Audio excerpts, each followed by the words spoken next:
हाल ही में अमेरिका द्वारा विभिन्न देशों के उत्पादों पर आयात शुल्क टैरिफ लगाने की रणनीति को लेकर दुनिया भर में चर्चाएं तेज हो गई हैं। ऐसे में भारत की मेडिकल इंडस्ट्री और फार्मास्यूटिकल सेक्टर को लेकर जो पूर्वानुमान लगाया गया था, वह अब पूरी तरह सच होता दिखाई दे रहा है। भारत, जो आज दुनिया के सबसे बड़े जेनेरिक दवाओं के उत्पादक और निर्यातक देशों में से एक है, वैश्विक मेडिकल सप्लाई चेन में एक अहम कड़ी बना हुआ है।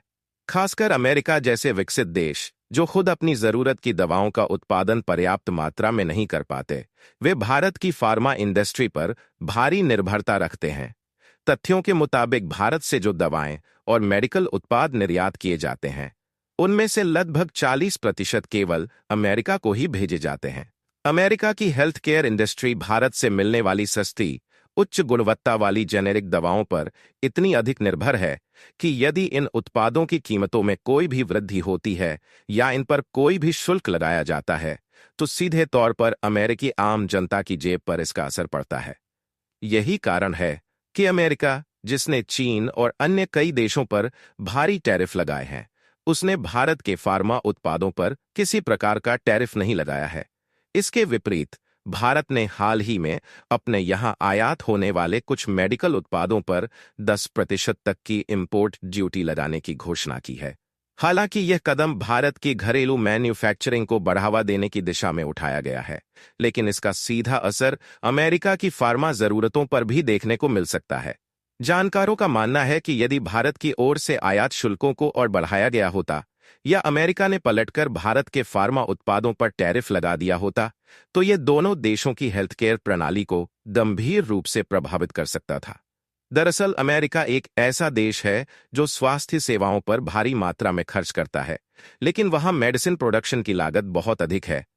इसलिए अमेरिका लंबे समय से भारत जैसे देशों से कम कीमत वाली लेकिन प्रभावशाली दवाओं का आयात करता रहा है। भारत की जेनेरिक दवाएं, जो बिना किसी बड़े ब्रांड नाम के लेकिन समान प्रभाव वाली होती हैं, अमेरिका के लिए जीवन रक्षक सिद्ध होती हैं। यदि इन पर टैरिफ लगाया जाता तो वहां इलाज की लागत कई गुना बढ़ जाती, जिससे आम अमेरिकी नागरिकों के लिए चिकित्सा सुविधाएं महंगी हो जाती। इतना ही नहीं, भारत की मेडिकल डिवाइसेस की इंडस्ट्री भी तेजी से विस्तार कर रही है। आज भारत केवल दवाओं का ही नहीं, बल्कि thermometer, blood pressure monitor, surgical उपकरणों और अन्य आवश्यक मेडिकल इक्विपमेंट का भी निर्यात करता है। अमेरिका सहित कई देशों की स्वास्थ्य व्यवस्था इन उपकरणों पर निर्भर है।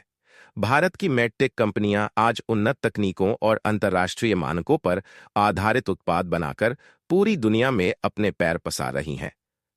भारत सरकार भी यह जानती है कि फार्मा सेक्टर न केवल देश की अर्थव्यवस्था का एक बड़ा स्तंभ है, बल्कि यह वैश्विक स्तर पर भी देश की छवि को मजबूत करता है। यही कारण है कि भारत लगातार इस इंडस्ट्री को समर्थन दे रहा है, चाहे वो मैन्युफैक्चरिंग के लिए प्रोत्साहन हो या रिसर्च और डेवलपमेंट के लिए फंडिंग।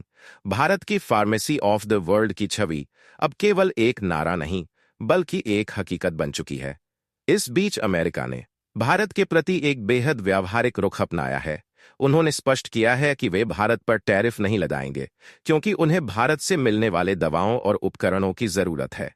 भारत भी इस स्थिति को समझते हुए खुद के हितों की रक्षा करने में लगा है, लेकिन वैश्विक जिम्मेदारी के तहत वह यह भी सुनिश्चित कर रहा है कि उसकी दवाएं दुनिया के हर कोने में सुलभ और सस्ती बनी रहें। यदि हम एक्सपोर्ट डेस्टिनेशंस की बात करें, तो अमेरिका, रूस, यूरोपियन यूनियन, ऑस्ट्रेलिया और अफ्रीकी देश भारत की मेडिसिन का बड़ा बाजार बन चुके हैं। इस सूची में अमेरिका टॉप पर बना हुआ है, जो भारत से होने वाले कुल फार्मा एक्सपोर्ट का लगभग 40% हिस्सा अकेले खरीदता है। यही आंकड़े यह साबित करने के लिए काफी हैं कि भारत के फार्मा सेक्टर पर किसी भी प्रकार की नीतिगत अनिश्चितता का असर न केवल भारत या अमेरिका पर, बल्कि पूरी दुनिया की स्वास्थ्य सेवाओं पर पड़ सकता है। इस घटनाक्रम से यह स्पष्ट है कि वैश्विक राजनीति और व्यापारिक नीतियों में मेडिकल इंडस्ट्री अब केवल एक व्यापारिक सेक्टर नहीं, बल्कि एक रणनीतिक हथियार बन चुकी है।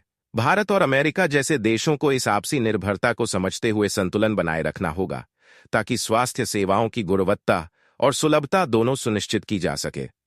अंततः ये एक ऐसी साझेदारी है जिसमें एक की मजबूती दोनों की जीत है।